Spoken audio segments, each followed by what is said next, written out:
We are broadcasting live, but we're still unlisted, so it's only the people who have come from the tweets that I have made. Big time. But now I'm going to make it public, and ideally that means it will go into people's sub box, but we know how that works on YouTube. I don't really. No, I'm not proficient in that information. Oh, you don't know. Okay, no. but the laugh was appropriate. Good job. Okay, now it's public. Oh. It's public on YouTube. Now the world knows that we are broadcasting live. Cool. Well, not the world, but like whoever is capable of knowing. Well, yeah, anybody who has the internet and the proclivity to tune into a Wheezy. Yeah, a Wheezy review. Probably people who are subscribed really is the thing. I'm making a tweet. I'm making a Facebook. I'm making even a Google Plus. I'm even doing a Google Plus. Google Plusin'. And a Tumblr. Oh, geez. I feel like Tumblr is less pointless than Google Plus, but here goes. I did it. I wonder if there are people out there who just do Google Plus. I know there are some people who are still on Google Plus, but sure. But just Google Plus. It's not something I was on Google. I don't even know what's on my Google Plus anymore.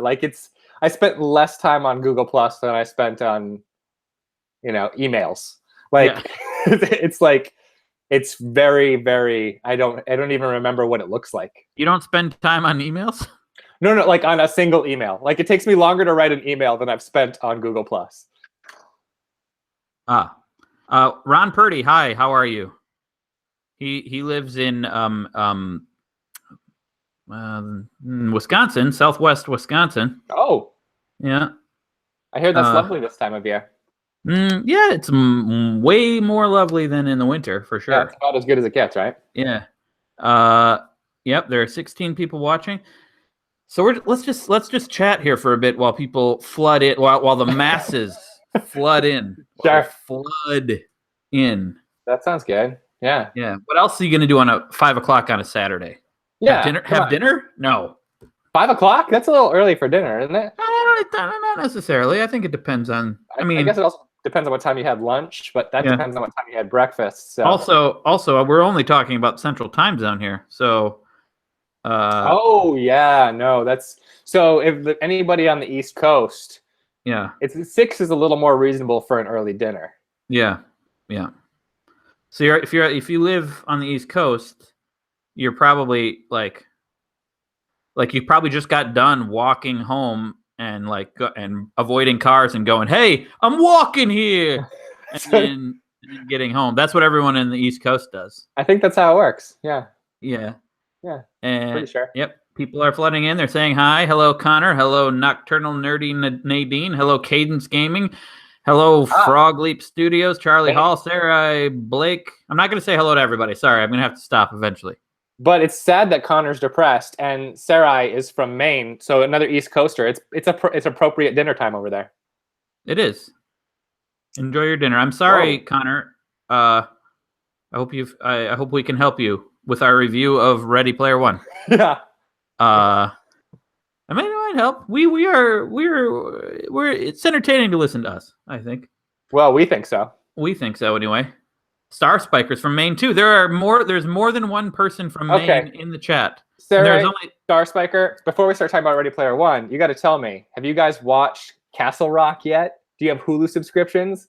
Because it's all about Castle Rock, Maine, and I need to know accuracy. Yeah, do you watch it and be like, "Oh, I've been there. I've been there. Yeah. Yeah. So if you're here and you are confused as all get out, if you're like, what's going on? This is my friend Jake. Hi. Jarvi. We do a podcast called MOVIED, where we review movies. We used to do a web series called Platoon of Power Squadron, which I talked about at length. Oh yes. Ad hominem. And we also did the video Clone Hard. together. That's a good one. So you may know him as Rick Riffson on Rob Scallon's YouTube channel. You may know him as the guy in the van in on WheezyWaiter. On WheezyWaiter on Clonehard. Or if you used to watch the Wheezy vlogs, I'm one half of Jeliza. That's true. Or you are what's his name? Jack Detective Jack Travers. Yeah. Jack Travis. Jack Travis, yes. Yeah. Detective Jack Travis in the Ty the Regular Guy saga. I was also the character Jarvi in Old School, the movie Old School. Your name was Jarvi? In the credits it says Jarvi played by Jake Jarvi. Yes, he was in Old School as well. Yeah. And the movie Master and Commander. Yeah, I'm not in the credits of that one though. I didn't rank high enough on the ship. No, dude, no. No. They just put me up in Mexico for 5 months. Yeah. Okay, so hey Jacob, hi Teodoro Feliz. So we're up to 50 people. When do we start our Star Spiker? No pirating. No pirating. Yeah, no. I have a very big issue. You should bring back Free Bagel Friday. And now that you're your own boss, you should punch yourself in the face. Great. Why didn't I think of that? I should do that. Just one Friday I should do that. Although my videos are going to come out on right now. I got a new plan for videos coming out in the future, and it's going to be on Fridays. So I should punch myself every time. Yeah. I actually do have a perk on Patreon. This is not the only reason I bring it up is not to push Patreon, but I brought it up. You brought it up. It is I punch myself. There's a perk on Patreon where I punch myself once a month. How hard do you punch yourself though? Pretty hard. I would say. I mean, if we're talking as hard as I can, on a scale of 0 to as hard as I can, I'd probably say. Well, wait. 0 to as hard as I can. Is that 10? Well, I'm gonna give a percentage. Okay. So, I'm probably 40%. Okay, that's not a lot, man. You got to go at least halvesies. It might be 50. You should watch. I should show you one. It's pretty hard. It hurts. It hurts when I'm done. Okay. As long as it continues to hurt after you're done, I think you're in the clear. I think that's a solid punch. Yeah. That's probably more than 40, dude. Yeah. Okay. It hurts. So yeah, but I'm really strong. So there's that. Oh, Nocturnal Nerdy Nadine. I mean, I could do a whole thing on pirating if we want to turn this into just about pirating content. Well, it's not what it's about, Jake. It's not what it's about. Oh, okay. Cadence asks if I'm still on Crash Course. Well, the videos I've done are still up on YouTube. I'm not making any new ones currently. Who knows? Maybe I would love to do more if they want me to do more. I'll do more. Any of you Crash Course crew watching? I would love to. When did this live stream begin? Like 8 minutes ago. Yeah. It's a brand new baby live stream. So here's the thing, guys. All right. For all of you who are here now who plan to stay, you have a job to do. You need to explain to people who are confused who show up later what we're doing. because we are recording a podcast. We're not recording it yet. We're about to start recording a podcast where we review movies. We've done several of them, but this is the first time we're doing it live here on the WheezyWaiter channel. And hey, Steve, how are you? And so we won't be, or we might not at all. We might not respond to the chat at all while we talk because we're recording a podcast. So when people show up and they're asking questions like, "What are they doing?" or "How are you?" or whatever. Or Wheezy, hey Wheezy, yeah, hey Wheezy. Somebody please explain to them what we're doing. And just be like, so they're podcasting, but after they're done, then we'll talk about Ready Player One as a community or whatever. Yes. We can talk about anything. But like last time we did this, we did it on You Now like a while ago. It wasn't that long ago actually, but like, and then we just kind of hung out for a while after, talked about the movie a little bit with some people who had seen it. Talked about whatever people wanted to talk about, really. Name of the podcast is MOVIED! There are spoilers. There are spoilers. Yes. Well, the first 5 minutes maybe won't be spoilery, and then we will warn. Well, there'll be a very clear warning that we're going to talk about spoilers. And then we spoil everything. And then we spoil it hard. Like, it'll be even more spoiled than if you saw the movie. Like, it'll be. And Craig and I have not discussed our feelings about the movie yet. We usually try not to. And then so that it's all recorded in the podcast, our first impressions. Mm-hmm. So I don't even know what you thought of this movie. I don't know if you watched it. I don't know what you thought either, and I'm very interested. I do know what you thought of the book, I think. Yeah, you do. But yeah, sorry, Star Spiker. It's going to be some spoilerific stuff happening. I should probably put guys, I just gotta say right now. Even though we're gonna be spoiling it and everything, you definitely should check it out. It just went available for rent, at least in the U.S., and it's in red boxes. It's on all the streaming platforms to legally rent and watch this, not pirate it. Yeah, I'm gonna put spoilers in the title. Spoilers galore. Okay. All right. Wait, maybe I should put the title. No, it's good. All right.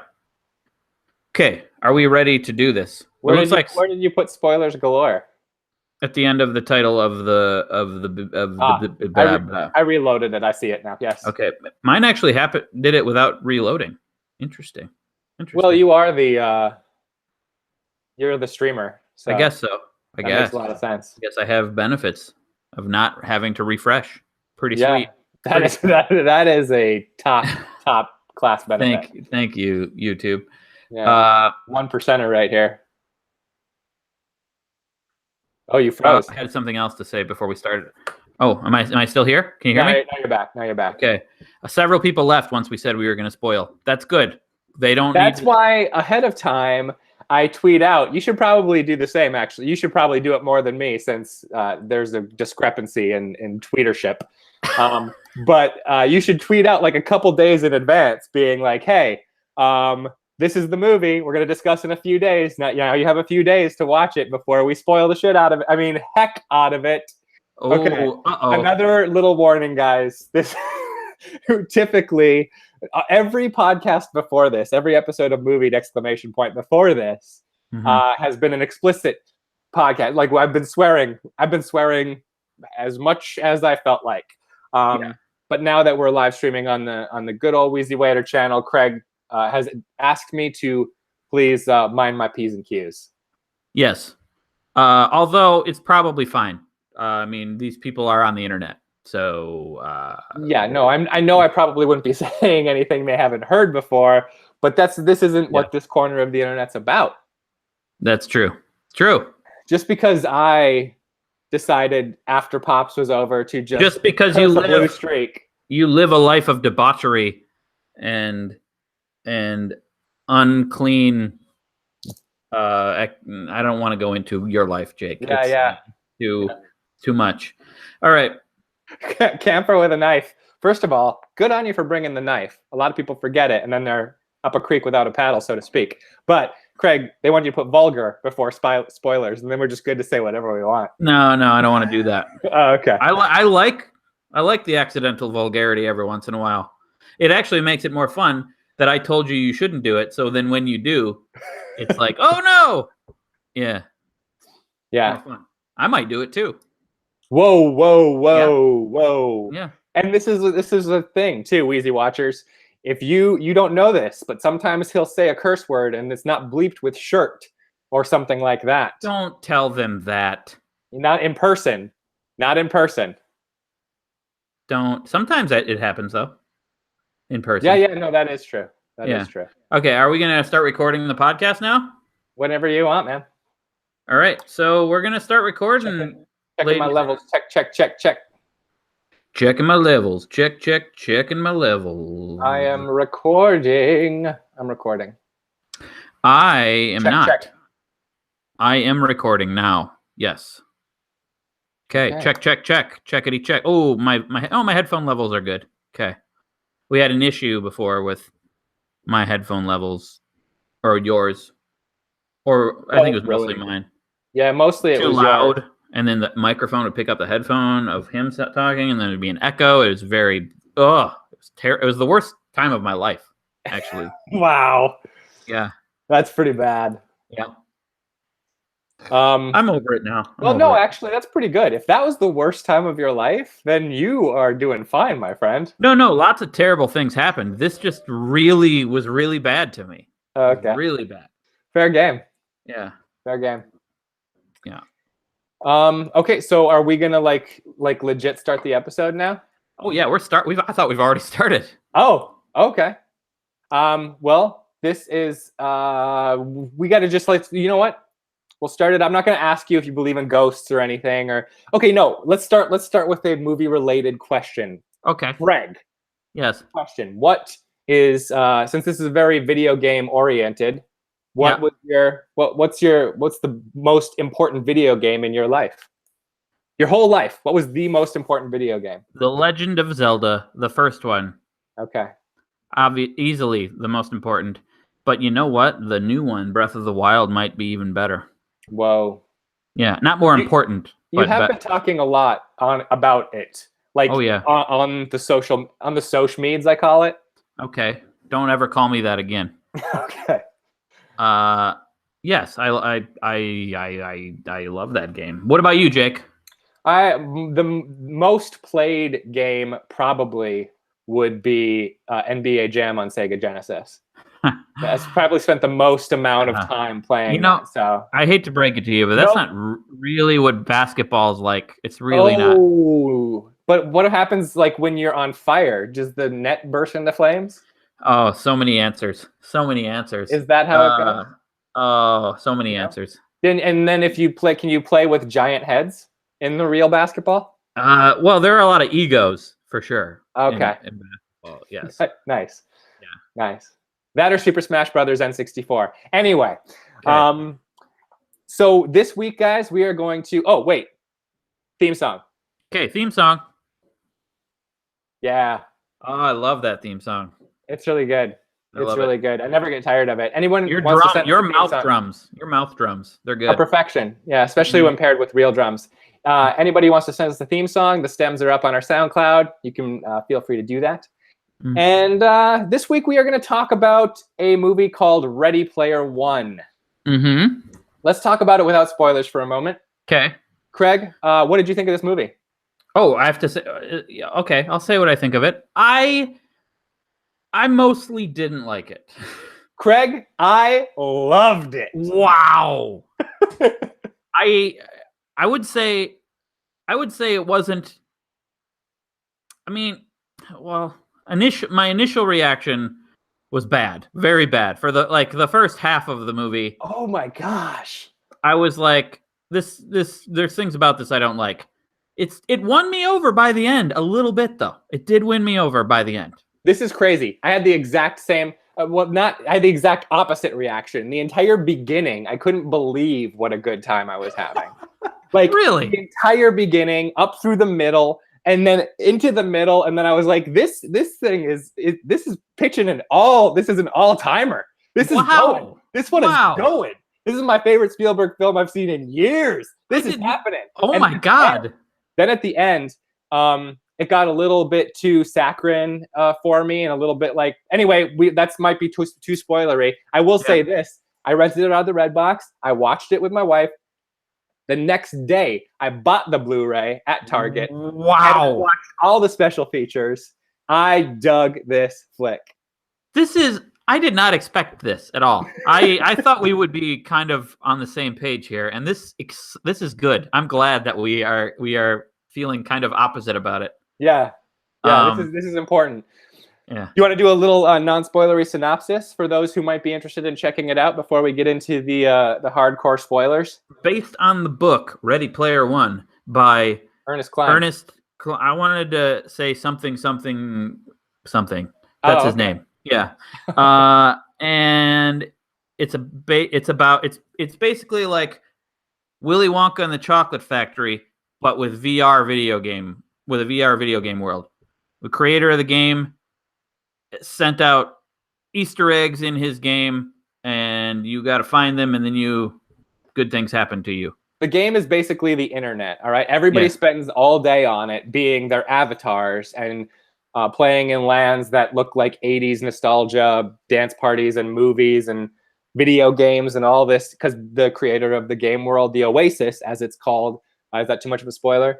Jim Halliday, he was all about the 80s popular culture, 70s and 80s, if we're talking about the movie, and maybe the book a little bit. But then, so everybody spends all of their time on there, and the real world has gone to it's garbage. It's bad. It's very bad. You see catch my swearing there, Craig? You see Good job.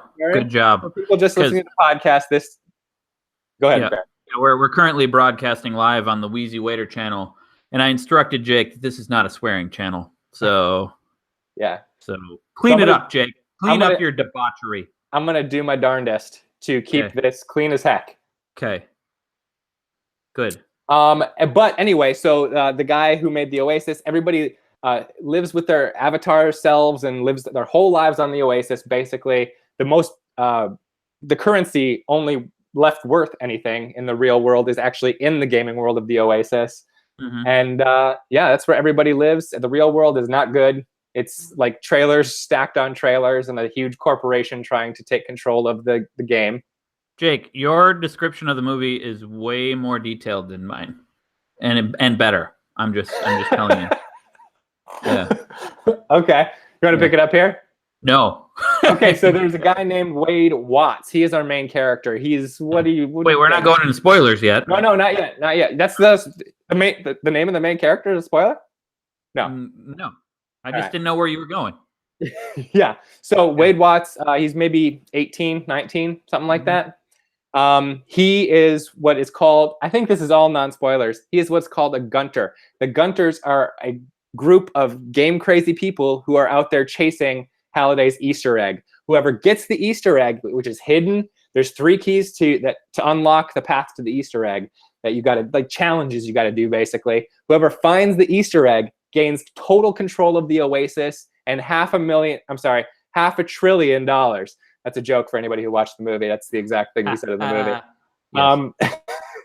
And so basically he and his gunter pal and the coolest chick in the Oasis, coolest gunter, are all kind of not really banding together, but kind of sharing resources and ideas to try and get the Easter egg and gain control of the Oasis before the evil IOI corporation who wants to just get it and use it to put 80% of ads all over the place, over 80% of the game. Have you watched this movie more than once, Jake? I've watched it twice, Craig, because I bought it on Blu-ray right after. I'm getting the impression that you watched this movie more than once. And you're very excited about it. I really enjoyed this movie so much more than I thought, because I did listen to the audiobook in total, and I was not a fan. Oh yeah, I liked the book. I liked it. Yeah. Yeah. No, I don't think my dislike, and there are things about the movie I like. I don't hate the movie, but I don't think my reasons for not liking it have anything to do with the book. Sure. So should we get into spoilers now? Well, before we get into spoilers, would you recommend somebody check it out? This is the last thing we do before getting into spoilers usually. Yeah, this one. See, last time it was very refreshing that I didn't have any caveats about the recommendation. This time, I feel like there are caveats. Yeah. I feel like if you have any interest in VR and video games at all, it's more likely for you than if you don't. I would give it like maybe a C. I'd give the movie a C. Sure. Yeah. Mm-hmm. And I'd give it a solid A. I would recommend this to anybody, especially people who love popcorn movies and love popcorn movies from the 80s, especially because this thing has a similar feel to that. And they ended up having to cut out, excise, or work around a lot of the book in order to make it an interesting movie. And that's part of the kind of the thing. Do you want to talk kind of about maybe we better save the book movie discussion for once we get into spoilers, probably. Yes, we probably should. Are we ready to get into spoilers? Sure, let's get into it. So everybody warning, we're now going to get into spoilers on Ready Player One. Yeah, everyone listening to the podcast, everyone in the live stream, if you don't want to hear the spoilers, you get out now. Get out of here. Get out. Okay. Give him time. 3, 2, Yeah. 1. Yeah. Wade was an alien. Whoa, mind blowing. Yeah. Mind blowing. Untrue. That is not true at all. You're right. Unless you are speaking from the perspective of like an AI or some other kind of feature within the Oasis, then he might appear as an alien. No, literally, he could wear alien skin. Perhaps. Literally from the movie planet. Alien in this movie. From another, originating in another planet, alien. Nope. Okay, you're right. You're right. Yeah, actually, you're right about that. That was wrong. But I'm giving people ample time to get out of here. So yeah. All right. So spoiler time. There's really no giant spoilers to drop. No. But, it's not a great big deal. But what I want to get into, so we'll just start right from the beginning. Okay. So right at the beginning, when Wade. Wait. So we're just gonna go through the plot of the movie, or do we want to go into more depth about our feelings about the movie? Well, yeah, I was thinking that would kind of arrive as we like. Why don't you tell me? Because you were the one who like started out pretty lukewarm. How did you at the beginning? What were you reacting to that you weren't enjoying? I think the biggest thing was just the visual quality of it. Like, and this isn't the only thing, but it's like the way that everything happened in the Oasis didn't feel, I wasn't interested at all. It was like a bunch of crazy action. It was like fill the frame with as many things as we possibly can and constantly move the frame, like constantly be spinning and swirling and like and it took me out of any action. Like there was no suspense. I was feeling no suspense at all. Like it was like these guys are a simulation, which is not there's just a mark against you already. And then you're constantly spinning everything and twirling everything. I don't feel like I am anywhere. Like there's no scene. It's just like, ooh, we're in the Oasis now. Crazy spinny time. Like, see, I didn't feel that at all. Like, I mean, I see where you're talking about in terms of the spinning. It happens a few times, just because, and that made it feel more like a video game to me, because that's actually how, like in GTA, when you move your character, that's how the world moves around your character. And so that felt very video gamey to me. I don't know. But at the same time, just speaking to the points that you brought up. Wait. I want to comment before I forget. Like, that's not exactly how the camera it moves around your character. When the camera moves around your character is still centered and still. Like with the camera moving around you, it's very focused on a character. Yeah. Whereas this is like spinning around all characters at all times. Like there's no.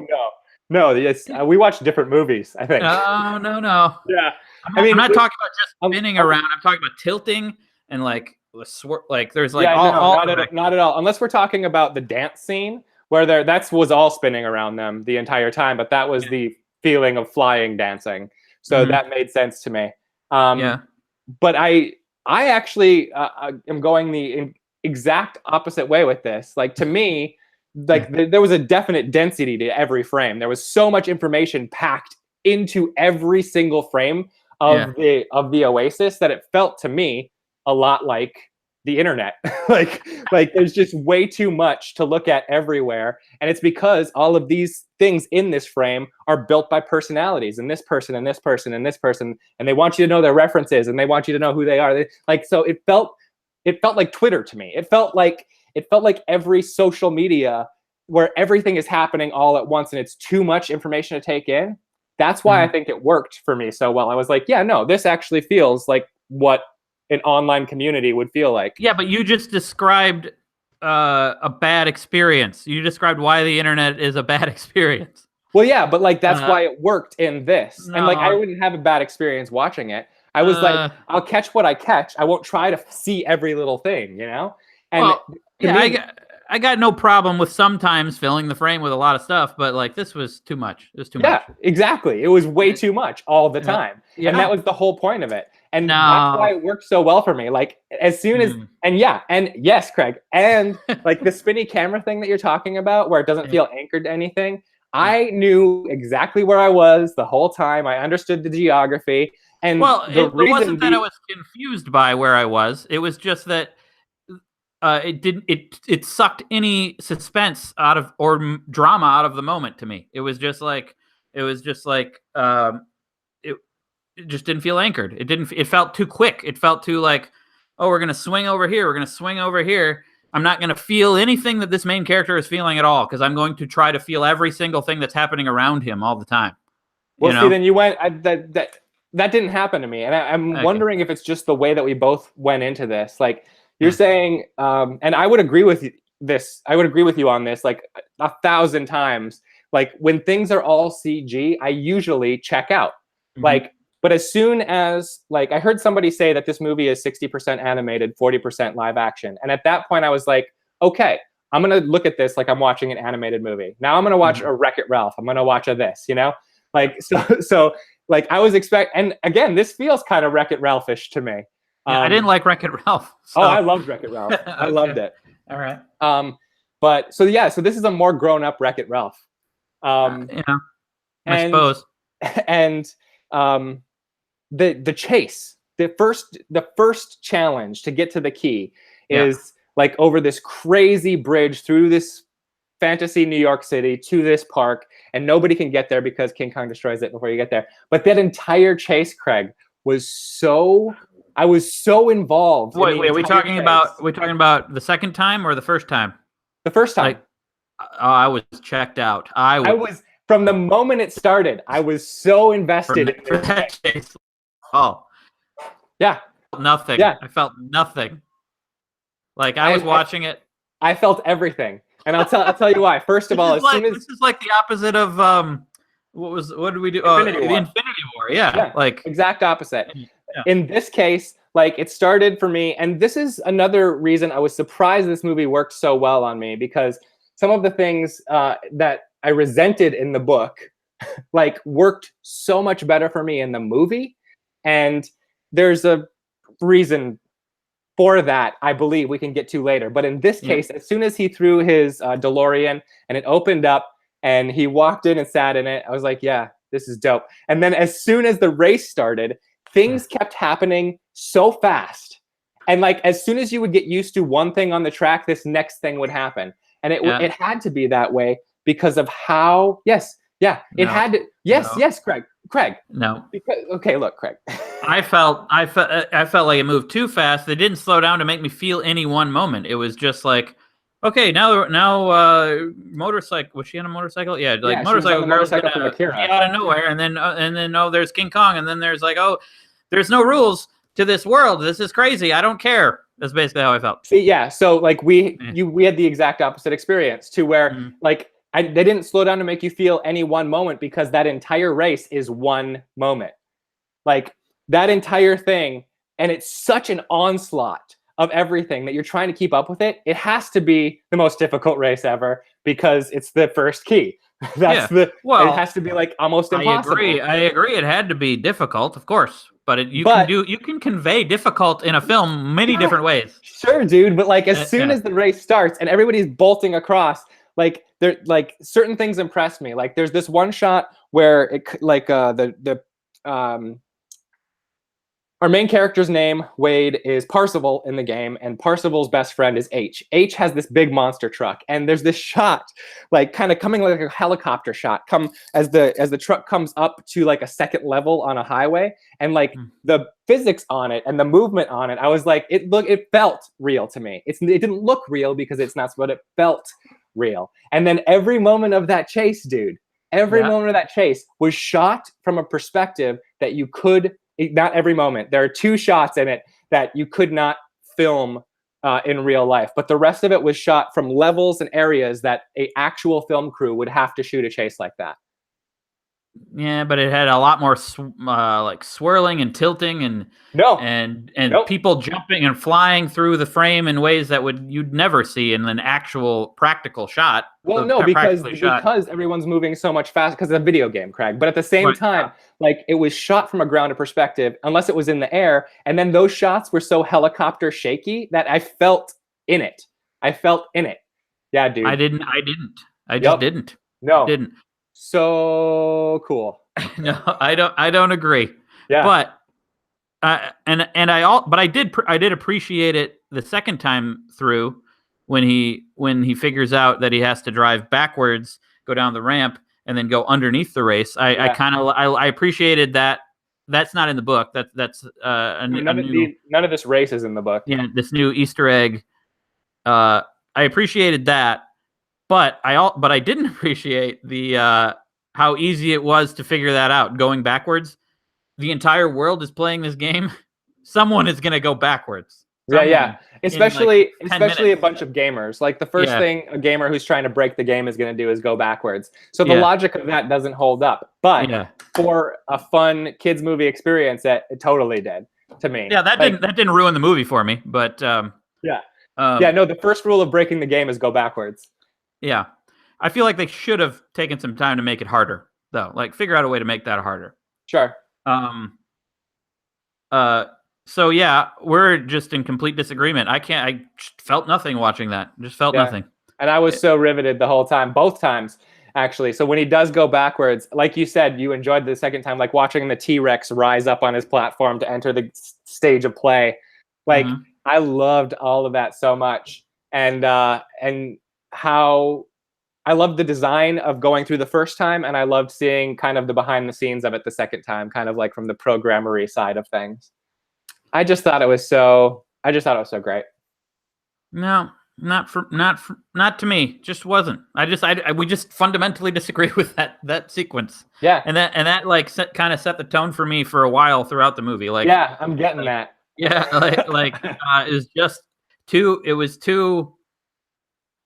Well, I mean, in some moments, like it's a Spielberg movie, so it's always going to be like the plot's always going to be very convenient. It's always going to be like characters showing up just at the right time, like revealing new information, and that's okay. But added on top of that it's a virtual world and that the camera is constantly swirling around, and like I can't feel a scene happen. It's just like it's just too quick. Like it lost me for a while. But I was just in the right place at the right time, man. Because as soon as I felt that one, I was so in. And then leading into the second challenge, and not even before the second challenge, when they go to that dance club to try and figure out the clue that they all get, like when he goes shopping and gets the Zemeckis cube, like all of the references and everything were totally working on me in a way they didn't in the book. And there's a fundamental. Can we talk about the book versus movie for a second? Sure. There's a fundamental issue I had with the book that the movie addressed from the jump. And there are a couple things. One, to me, the thing I hated the most about the book was the know-it-all-ness of it. Like, there was a certain kind of weaponized nostalgia and nerddom in a way, the annoying way, where it doesn't feel like it's fueled by passion. It feels like you're just collecting information as fast as you can. You're really breaking up right now, and I can't hear you. Oh, that's very unfortunate because I was really getting into it. Yeah.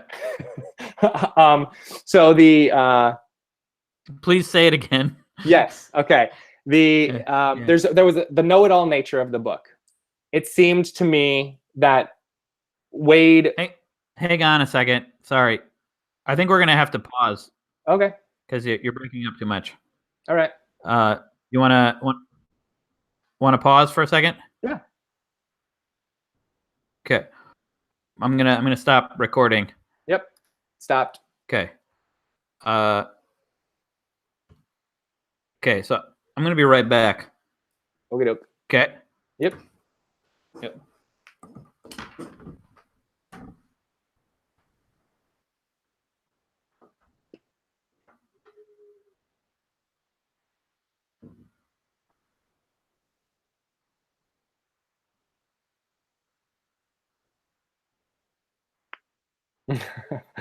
William Porter.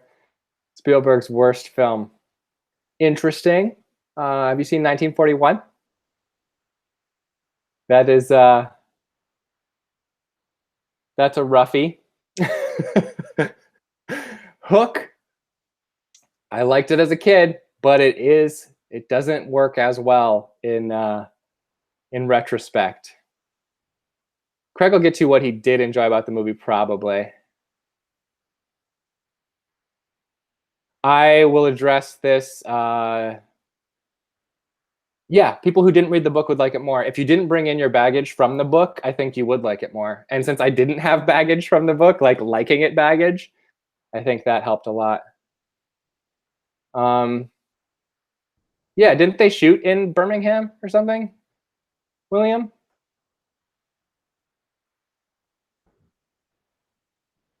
Anyway, they shot it somewhere in England, close to the studios where they, like the Pinewood, close to Pinewood, I think. Hello. Hey, you like 1941? Steve. What's up? Wow. Nothing, we were just talking in your absence. It's sad that you're back. Oh, sorry. I'll leave. No, should we start recording again? Sure, and then pick up where you're saying what your feelings about the book. Yeah, okay, so I'm recording again. I'm recording again. Will you do a clap with me? I know we didn't the first time. I'll figure it out. Okay. 1, 2, 3. Okay. So, the book versus the movie. Yeah, so to me, the thing that bugged me the most about it was there was a certain know-it-all nature to the Gunters, like where they used their information that they had from movies and pop culture as like almost like weaponizing nostalgia, or like using it in that way that I see on the internet where people are like, oh, you didn't know this? Or like where's that thing where you're just like talking to a straight up, what can I say, douchebag? Is that okay on the WheezyWaiter channel? Sure, go ahead. Okay. Like, so that bugged me a lot. And then also the fact that all of the keys and gates in the book were based around beating this video game. You got to beat this video game, that's fine. And then once you get to like this movie level, you got to know all of the main characters' dialogue front to back. Like that's not a challenge if you just like watch a movie a bunch of times. It's like all of the ways to beat the puzzles were so uninteresting to me in the book. Mm-hmm. I was just like, this is like running an obstacle course, and it's exactly what the book was supposed to be. Like Jim Halliday was creating an obstacle course for the nerdiest of nerds, of people who were just like him. So that made a lot of sense, but I wasn't engaged in the puzzles. I was like, I don't care if you can beat Pac-Man. I don't care. I loved that aspect of it. To me, like that's the biggest challenge wasn't the actual thing you had to do. It was finding the challenge. Finding the challenges. I thought that was fun. Yeah. I felt like that was the biggest challenge. And once you get there, you have to watch a movie a bunch of times. That's fine. Yeah. I mean, and it wasn't it. What was the movie in the book? Was it War Games? War Games. Oh no, yeah. Was it Ferris Bueller? No, it was War Games. I don't remember. Maybe it was Ferris Bueller. I thought there was a War Games thing though. Mm-hmm. I'm looking it up. I don't even know if it was Ferris Bueller. Well, I don't remember. But regardless, that didn't bother me. The know-it-all nerd culture of it, that also didn't really bother me. I was like, I don't know. I felt like I would have behaved similarly in that world. Like maybe I'm a douchebag, Jake. The thing is though, dude, I feel like you and I have had these types of conversations. Oh no, Blade Runner was the second gate. Oh yeah, that's right. And you do not come off as a D-bag. Like you like, because in those conversations we said, and maybe it was the guy who read the audiobook. Wasn't that Will Wheaton? I think I like Will Wheaton. So then it probably shouldn't have been Will Wheaton's delivery of it. But I felt like nobody was actually interested in this information. It was all about like I know more than you, and I'm the internet, and you're not cool enough to know this, and blah blah blah. You know, like that's what it felt like to me. Well, that seemed accurate to me for like a kid, for a nerdy kid to be. That just seemed like what you would be. They're just kids, you know. Right. Right. And I did not want to be around them. Okay, that's fair. Yeah. And so in the movie, like every time they're having these nerdy discussions and stuff, you can see how excited they are about the things they're talking about, and that made because like when I talk about you, talk with you about these things, I can see how excited you are. I can see how excited I feel about it.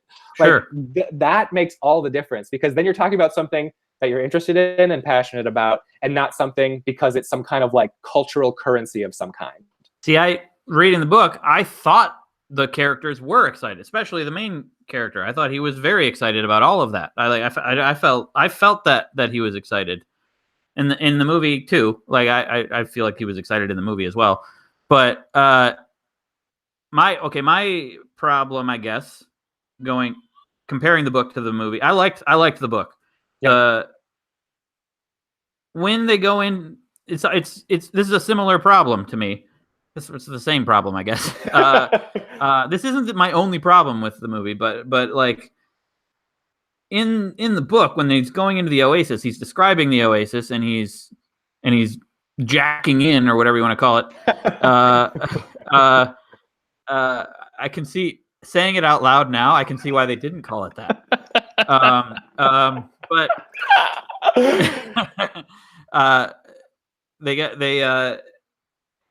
like I felt like I wanted to be in this VR world. Like I put myself in his eyes, like and like seeing what it would be like to be in this world where you can be whatever you want and go wherever you want and like explore, and then try to uncover these secrets. Yeah. In the movie was like really like it eliminated any of the fun of like of jacking into VR, or whatever you want to call it. Yeah. I disagree on that point too, because like I understand that the riddles weren't nearly as difficult, but they made a lot more sense for a movie setting than for a novel, where you can really get into the minutia of a thing.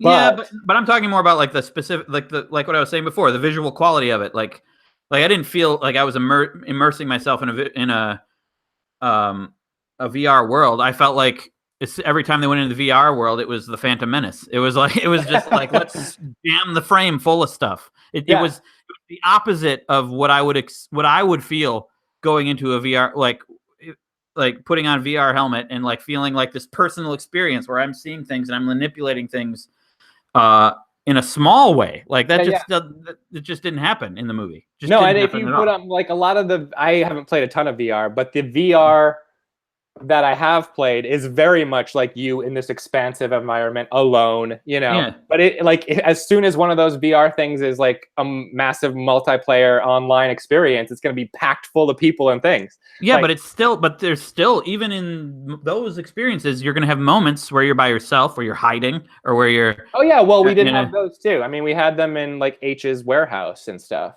And that was, I don't know. It felt like it didn't feel like a VR world. It just felt like an animated movie where you're watching people do things. Yeah, it was that. That's exactly what it was.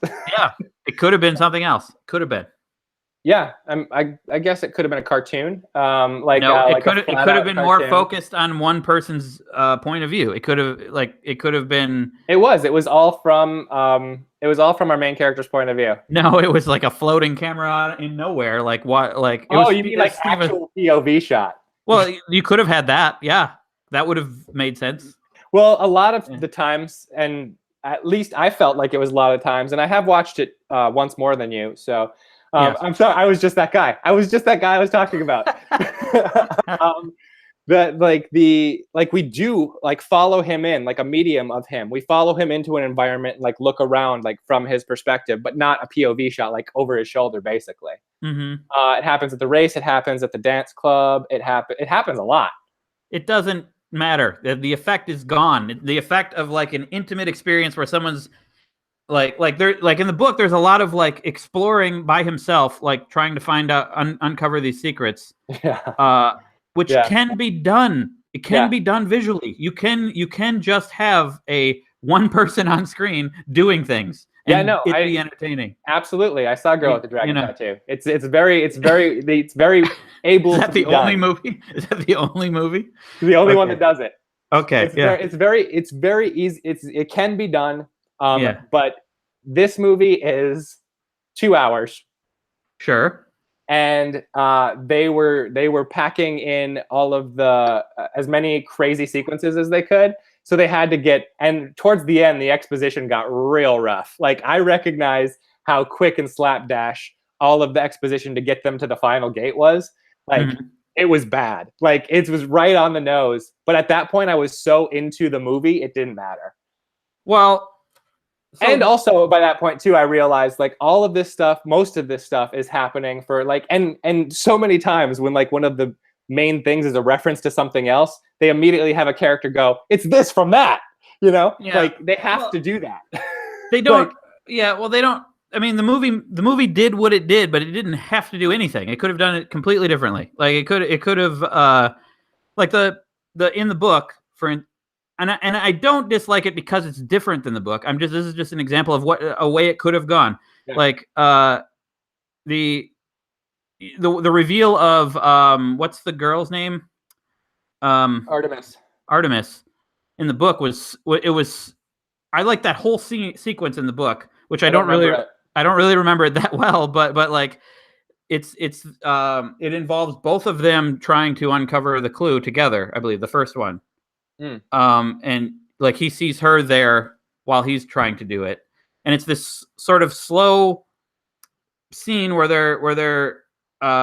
he doesn't even know who she is, and it's like the slow scene of revealing who she is, and revealing and talking about his crush on her and stuff. And then once you learn who she is, and once he learns who she is, it's like whoa. Like this celebrity, he like met this celebrity, and he uncovered this clue. This simple man who lives in Ohio uncovered this clue, this big deal.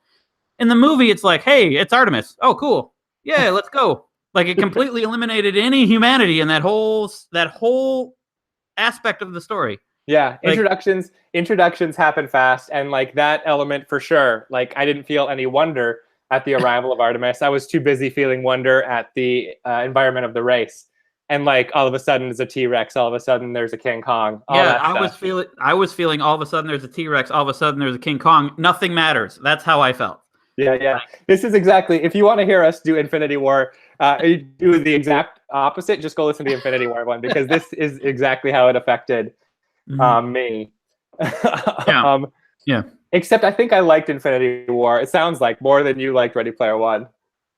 You liked Infinity War more than I liked, right? Yeah, that's probably true. It's starting to seem like. Although I didn't think you liked Infinity War at all. So no, I did. Yeah, just go listen to our podcast one time. You might have fun.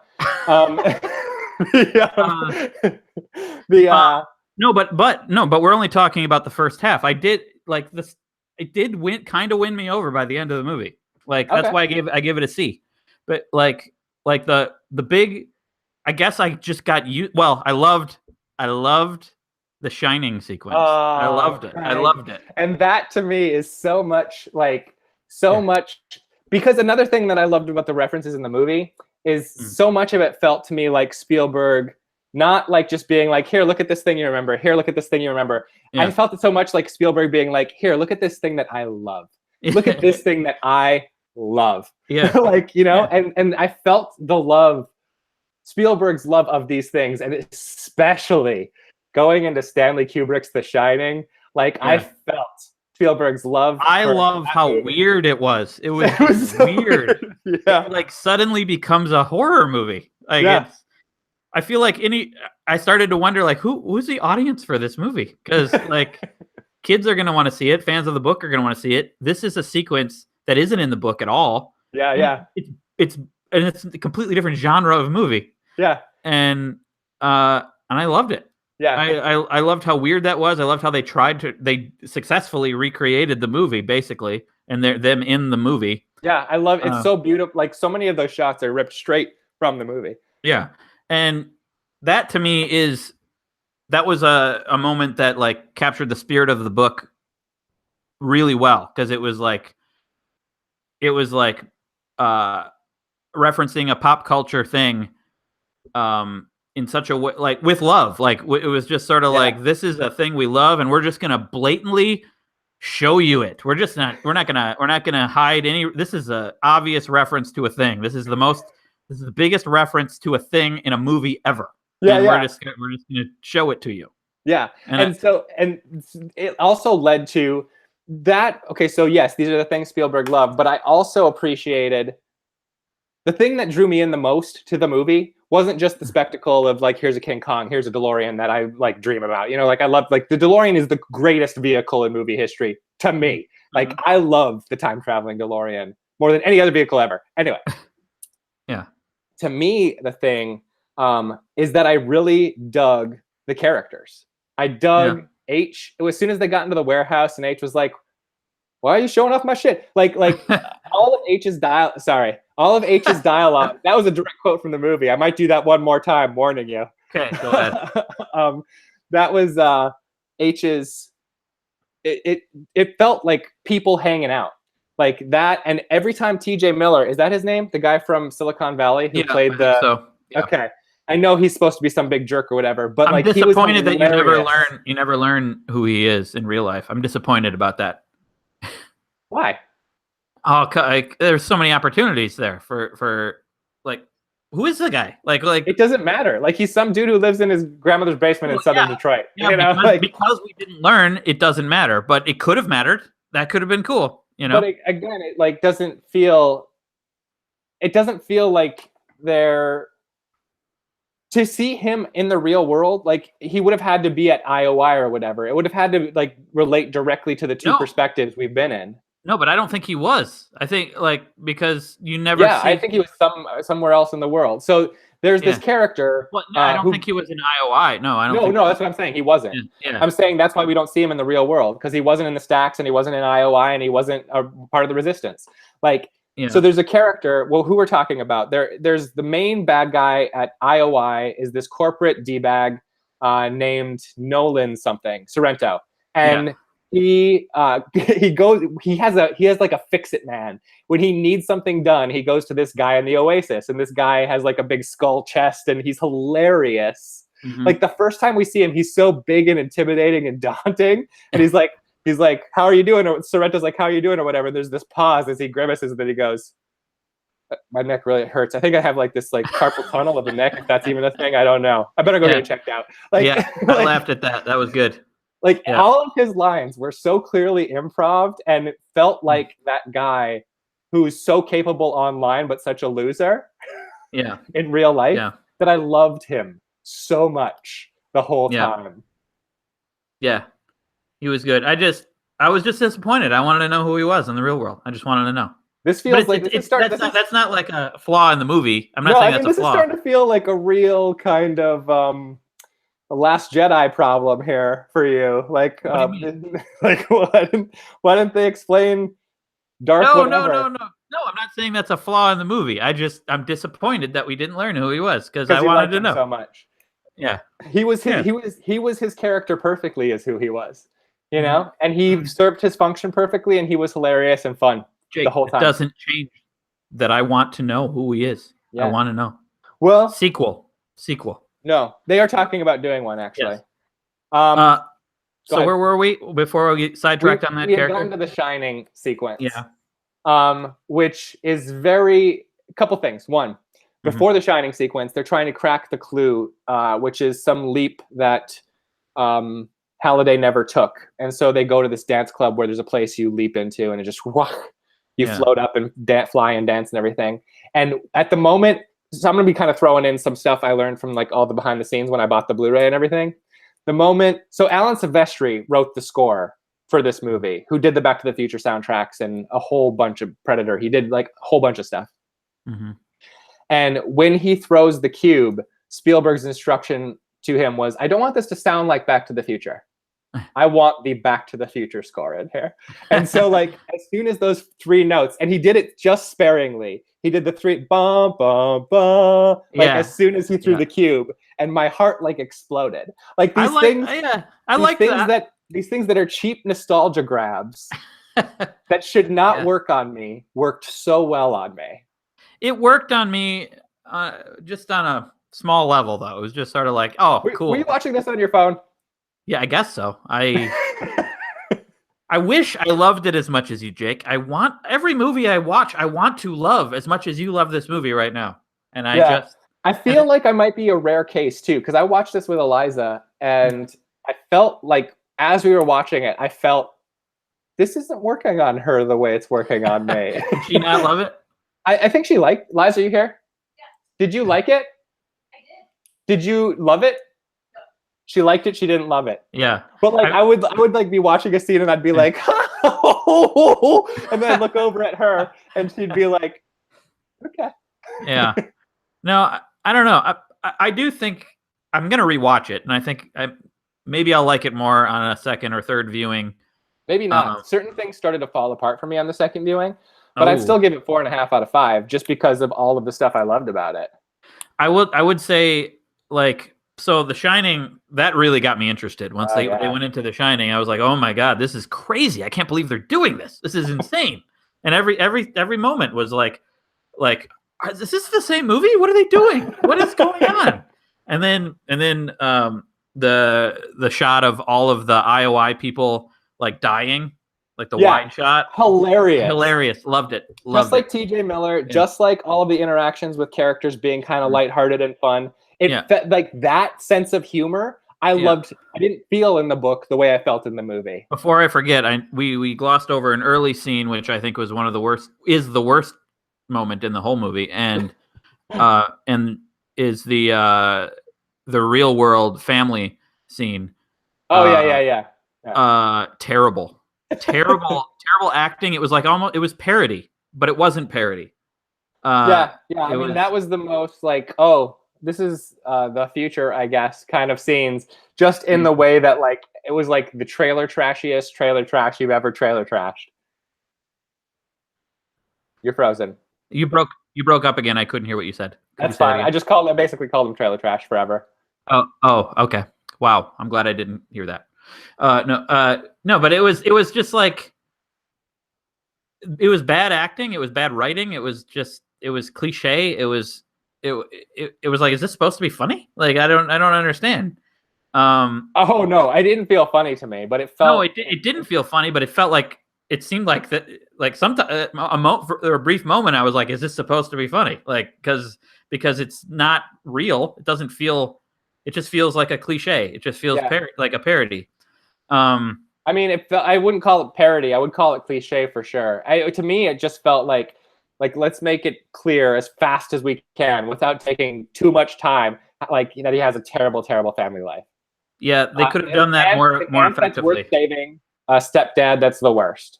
They didn't need that scene. They could have done it in a lot more subtle ways than that, I think. Sure. This subtlety is not on this movie's radar, dude.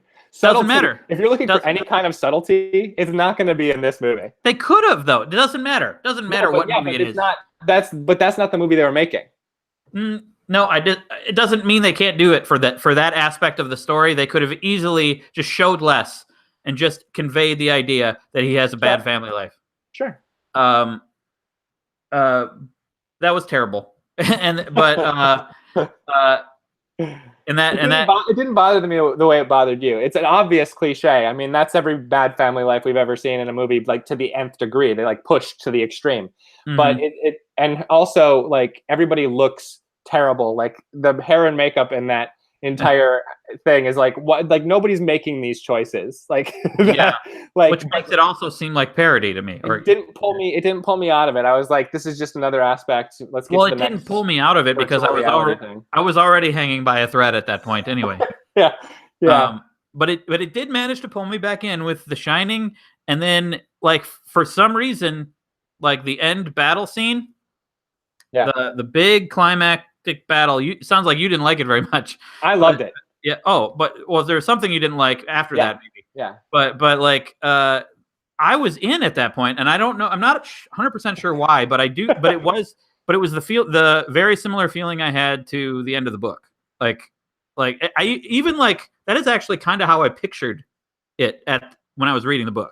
The end climax with the big shield blocking the end goal, and I'm sure it was on purpose too. That big shield looks like one of those lightning balls from Spencer Gifts.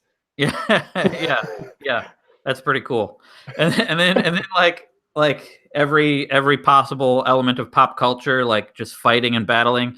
Yeah. For some reason, all the things that I didn't like earlier worked in that scene for me. Yeah. Like I don't know why. Maybe because my expectations were so far down at that point. I don't know. Sure. But getting to the final battle, as you have just done, one of the things also that really endeared me to the movie over the book is, and it happened, Ernest Cline says it in the Blu-ray special features. He's like, my big weak spot in like geek culture is horror. He's not a horror guy.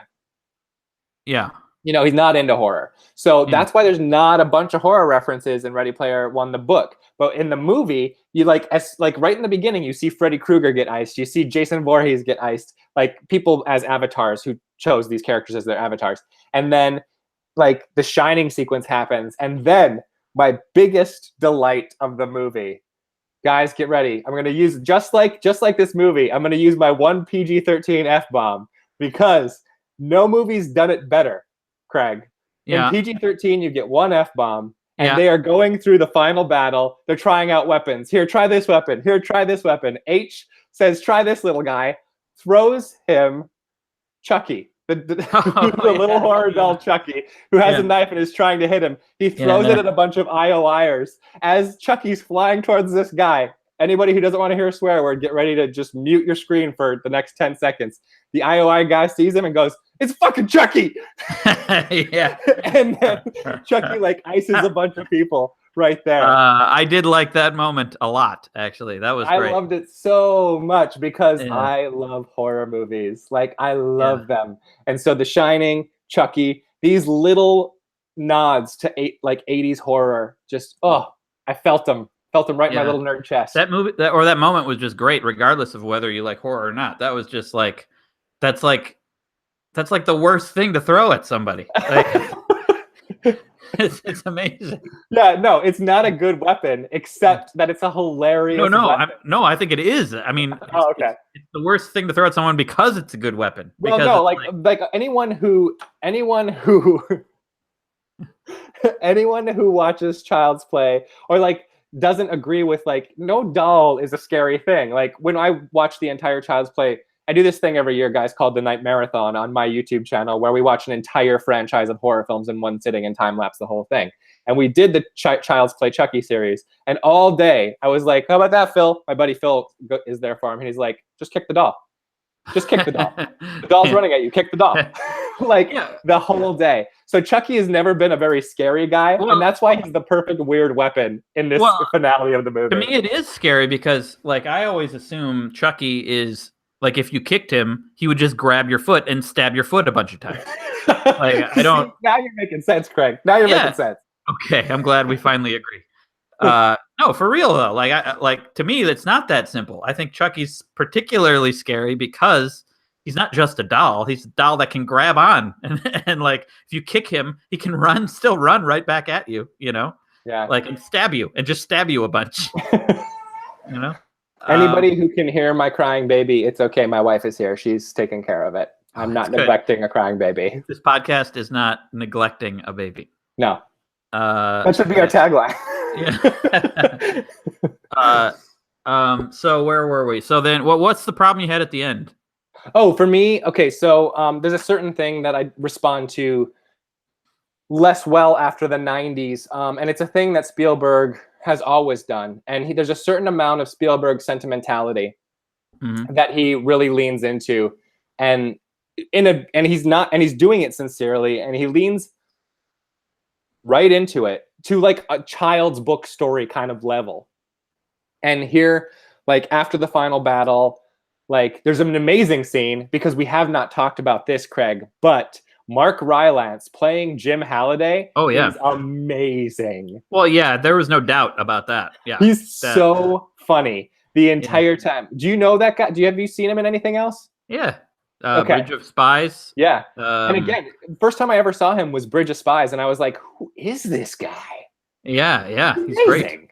And as Halliday, he is the most adorable old man nerdy guy you have ever seen. Yeah. Yeah.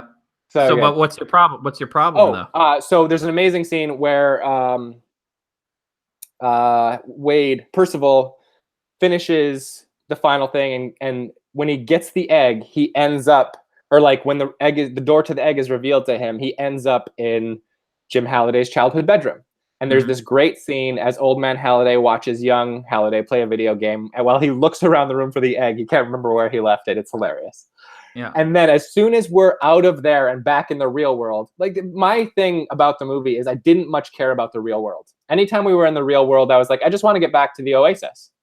I didn't care about the real world, but there were moments where like there was some good suspense in the real world, like in the IOI and the car chase wasn't that great, but yeah. So that's the car chase at the end. I was like, okay, so now he's got the egg, whatever. I understand we have to see how this all connects in the real world, but now that we've done the thing we were doing in the Oasis, I'm just kind of waiting till the end of the movie. And when Simon Pegg shows up, again, love Simon Pegg. He plays in the chat. What's his name? Morrow? Shaun of the Dead. No, plays Morrow. Yeah. So Jim Halliday's best friend. Yeah. Also the current owner of the Oasis, I guess. Right? No, like my impression of the Oasis is that it's almost like in a trust or something. Like, like in a blind trust until someone completes the task from the will, Yeah. So like nobody can actually control or make changes to the Oasis because no one actively owns it at this moment. Yeah. Or maybe they said that in the book. Maybe they said what's happening. I don't remember, but it felt like that kind of situation. Yeah, probably something like that. Yeah. And someone in the live stream said that his makeup, as old man Morrow in it was not great. And I mean, it was serviceable. It was serviceable. And but like all of the dialogue at that point becomes so sappy and saccharine. Whereas like, it's so wonderful that you do this. All of this was about you. He was chasing his friend. Like that means so much to me, all this stuff. And then even leading into the final revelation during the epilogue is that, on Tuesdays and Thursdays, we close the Oasis so that people have to spend a little time in the real world. It's like the real world sucks, dude. like everybody in the real world has a lousy life, and all of their entire real lives are on the Oasis. Well, but that's because they're not spending time in the real world, Jake. Okay, no, I know we were directly telling people to get off their phone 2 days a week, but I don't care. Like at the end of the movie, I was just like, oh, okay, it's fine for you because you two are in love and have a bunch of like great like TVs and stuff in your apartment now. Like, it's fine for you to close the Oasis, but what about the other people who don't have it? Overly simplified way to an overly simplified solution, like to the problems of the real world or of addiction to video games. Yeah. Totally. Yeah. So your problem with it is that it's just it was too sappy for me. The ending was sappy. The ending was sappy, and I also didn't particularly care how it resolved after he got the egg in the Oasis. Like after the last scene with Halliday, I was like, good. I'm good. So how you feel about the ending? I agree with you. I agree with you completely about the ending, but I felt that way. I mean, as far as how into the movie I was for the whole first half, basically. Sure. So the ending didn't bother me because I was already there. I was already like, yeah, okay, we just have to conclude now. So let's just conclude. Sure. But all in all, like, I guess I would recommend the book more, but a lot of people don't like the book either. And I would recommend the movie more. Totally. Yeah. Do you remember the one thing I had a question about, because I don't remember a ton of the book. Before I forget, like I liked the plan to trick bad guy, whatever his name is. Sorrento.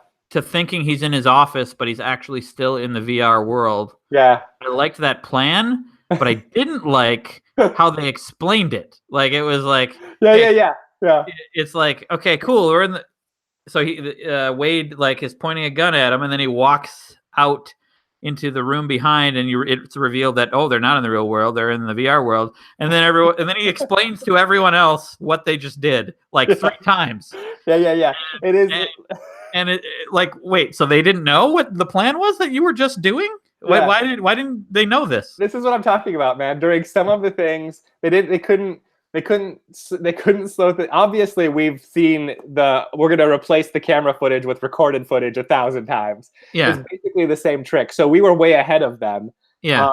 But like, again, for the kids watching this movie, they needed to as quickly as possible, exposition their way out of it. Yeah. Like, and it feels really clunky. Like, it feels clunky as hell, dude. As soon as we were watching that, Eliza, my wife, she was like, as soon as he said his thing about like, this is what he should be seeing, this is what we're making him see, she was like, thanks, guys. And I was like, yep, clunky, super clunky. But I understood why they felt like they had to do it. I understood why they felt like they had to do it, but they should have done it better. I just rewatched this movie again on Blu-ray, and the coolest part of that scene is that Haito and Parzival but they look like their real life counterparts instead of their Oasis counterparts. Like, you're looking at them, and if you look closely, you can see there's just this tiny digital layer. Like, their skin is smoothed more than on the other thing, and it just looks so cool. It's just slightly off, and you can tell. Like, watching it, you're like, "Yep, this is cool. is virtual." That's cool. On another side note, all of the 40% that was actually filmed in the real world in Birmingham apparently was all shot on film. So that was all 35, and then everything else in the virtual world obviously was digital. I mean, like, not straight out of, like, no, they did mocap. They didn't. Well, I'm glad that they decided to make the film stock realistic. They should have tried to make the actual dialogue and acting realistic. Sure. But yeah. So do you remember at the end of the game, at the end of the book, did he own the Oasis, or did he like be like, the Oasis is for everyone, free forever? Or like, I don't remember. Because I felt like at the end of the book it was like a internet remains free kind of like lesson, like a moral, like. I don't remember. I don't remember. Okay.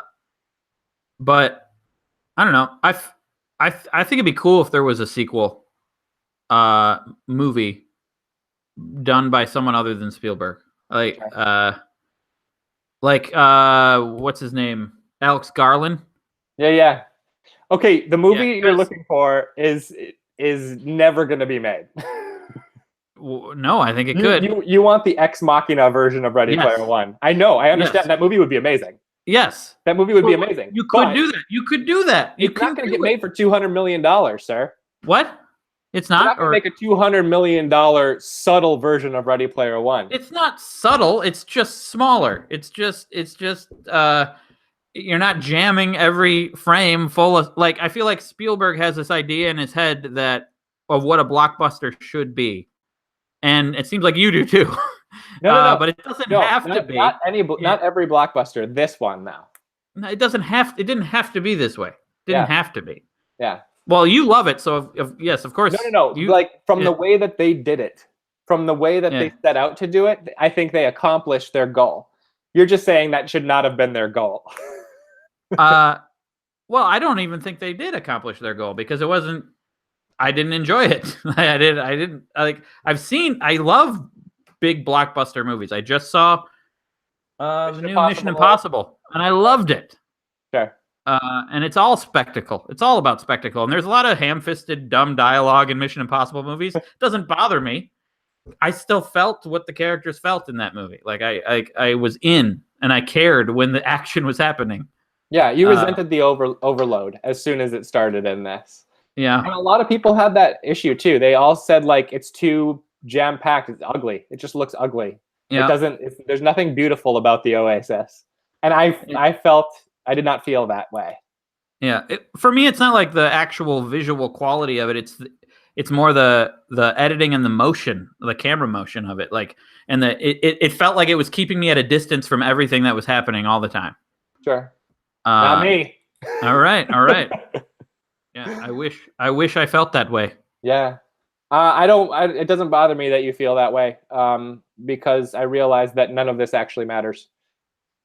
But it was a fun way to pass an hour. What do you mean none of this matters, Jake? What do you mean? Well, I mean, ultimately, it doesn't, none of this matters. Yeah. No. This podcast took a really dark turn. Oh, yeah, no. I mean, talking about Ready Player One, who cares other than us? Oh, wow. Wow, Jake. People who like movies talking about movies. That's fun. It's a fun time. It's a fun way to kill some time. Or listen to while you're on a jog. That's when I listen to my Every podcast. experience we have matters, Jake, because it's our experience. I don't know. That sounds a little SJW to me. What? Well, you have your precious existence, you snowflake. What's happening right now? What's happening? Oh, okay. Yeah. All right. We need to end. I think we're done. And scene. Whoa. You just flat out ended the podcast. I did. All right. Are we done? Well, you said end scene. I guess it's over. I guess we're done. End scene. I'll do it again just in case. Whoa. Yeah. You did it twice. You double ended the podcast. Sure did. So the podcast is over. Yeah. But the live stream's still going for now. Live stream continues. Yeah. How's everyone doing? We've ignored you for an hour. Talk about bad Spielberg. That was a long movie. I mean, that was a long podcast. We talked for an hour 44. Really? For the podcast? No. That's a lie. We talked 105. 104. That's not even as long as the last one. Yeah, that's usual. It felt longer to me for some reason. Wow. Were you not having fun, Jake? Nothing matters, Craig. Oh my God. Oh my God. Desiree says the movie could have been way, way better. Sure. Talk about an actual good movie. Well, check out Will you funded earlier when I said we do. Yeah.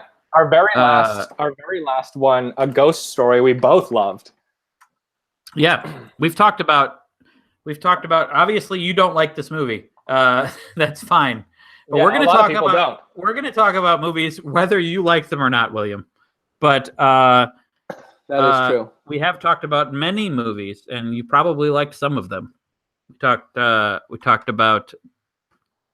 Let's run down the list. We talked about Blade Runner 2049.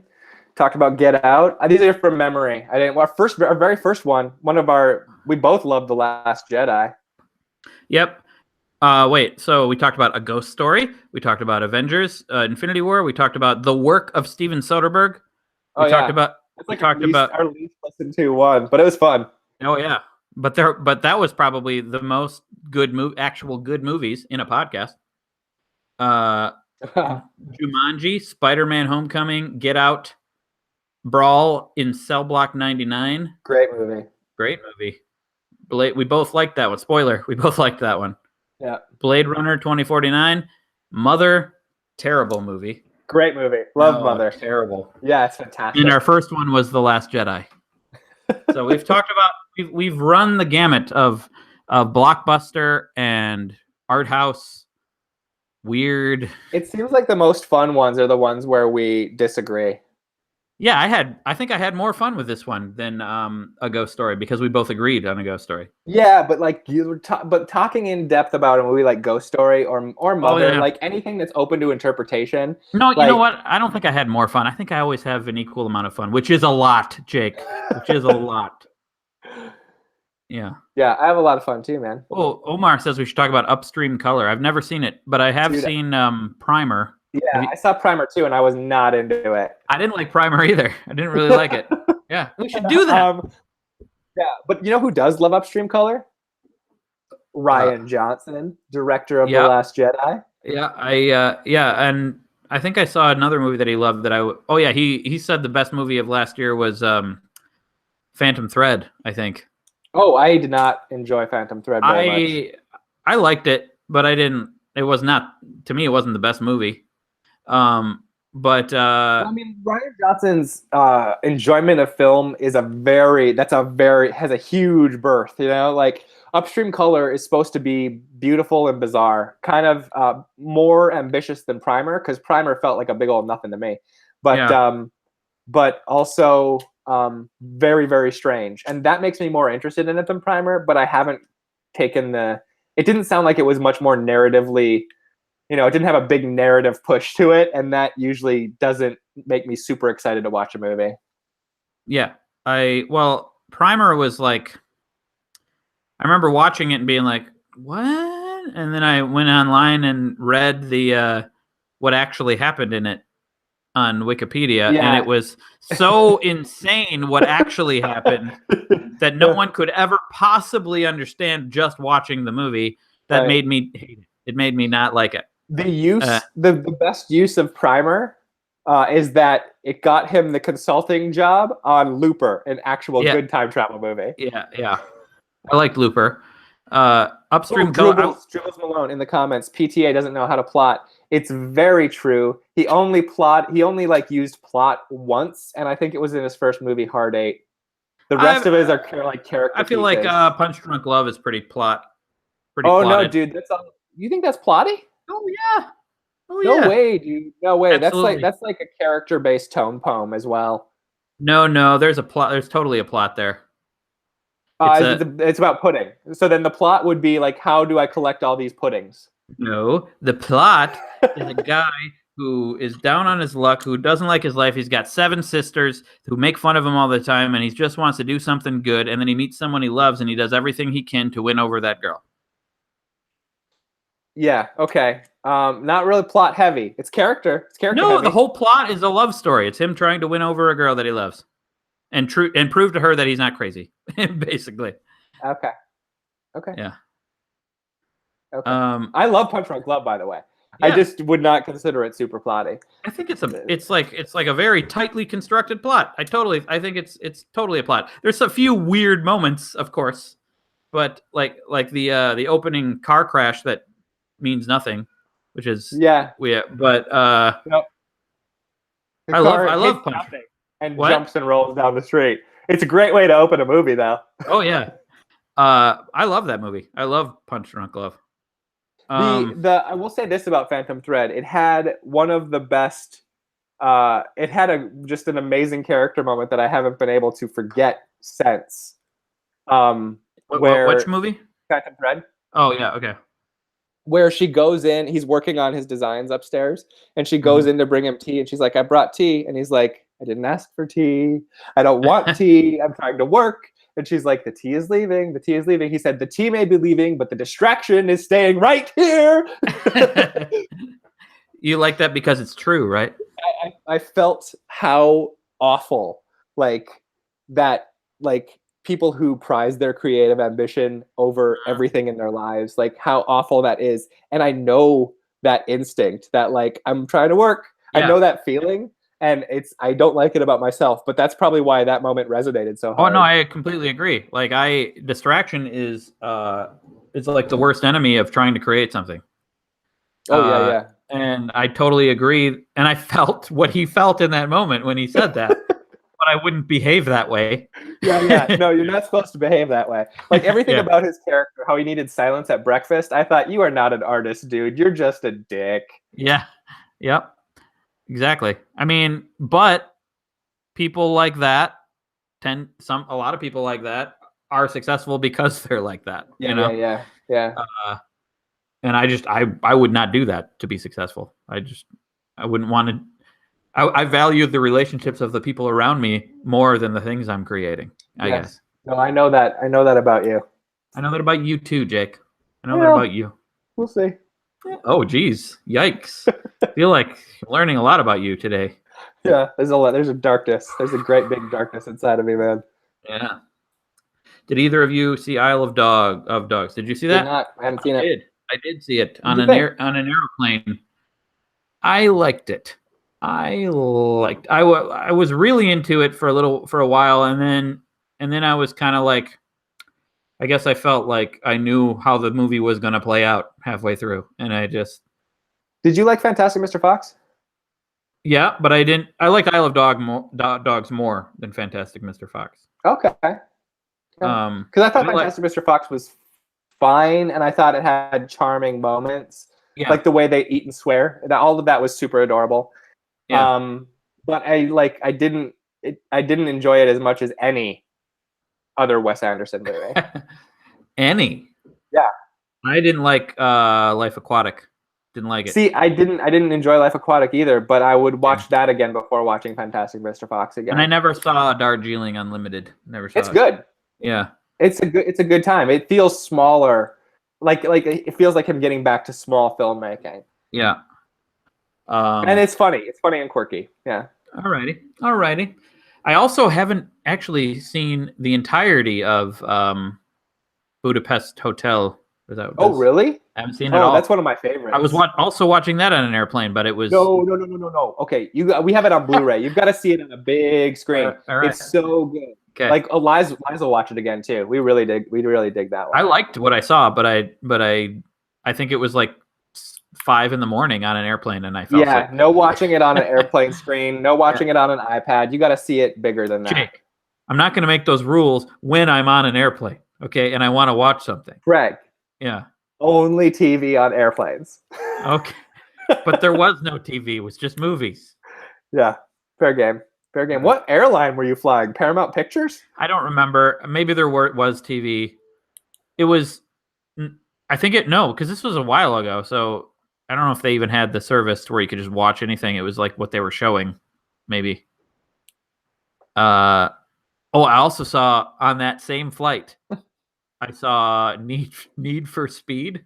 Oh, starring Jesse from Breaking Bad. Aaron Paul. Yeah. It was awful. It was really bad. It looked bad, dude. It looked bad. I didn't see that one. So bad. So bad. I probably should go though. Oh yeah, we've been on for a while. Yeah, and I have a wife and a baby, and my wife's grandparents visiting. So oh, I'm so sorry. I didn't know you had company, dude. Don't apologize, please. Your apology will get you nowhere. Only flattery will. Dear Overlord Craig, what film do we plan on discussing for the next movie? Well, I would totally discuss the new Mission Impossible if you want. We're gonna go see it. Oh damn, dude. Okay.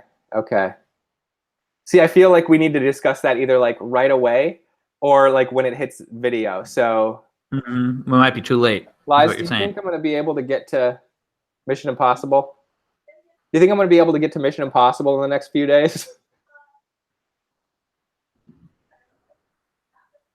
What'd you say? She said if I want to prioritize it, we can make it happen. Do you want to do that as the next one? I would love to. And then we'll just talk about all the Mission Impossibles. Ooh, nice. And we'll probably talk about Tom Cruise as well. It's gonna be a Mission Imposscast. Yeah. Mission Imposscast. Okay. MI3 is the best one. Disagree. Awesome. I would say even before I saw this one, I would say MI4. I know you were all about that Burj Dubai sequence. Well, that was one thing about it, sure. Yes. All right, dude, send me your audio and I'll send you the poster and you can choose a pose for it. Send me an angel. Send me an angel. Send me an angel right now. Thank you, beard lovers. This has been a podcast live stream of our podcast movie. If you look in the, we should do a movie opening theme song. Send me an angle. Our version of that song. Angle on this movie. Like send me an angle. Send me an angle on this movie. Yeah. On this movie. So send me instructions on how to what image we're going for here. Yeah. It's gonna be a Streisman poster. So it's gonna be like the Infinity War one where we're kind of stuck in there amongst the characters. Okay, love it. But yeah, I'll shoot you some instructions. You shoot me your audio. Okay. All right. Thanks everybody who's been watching. and in case you're wondering, I'm still working on my my next video. Hopefully I can get it out by Friday, but I keep trying to make it perfect. So, which is, is a disaster to even try, but that's what I'm doing. So, all right. Bye, everybody.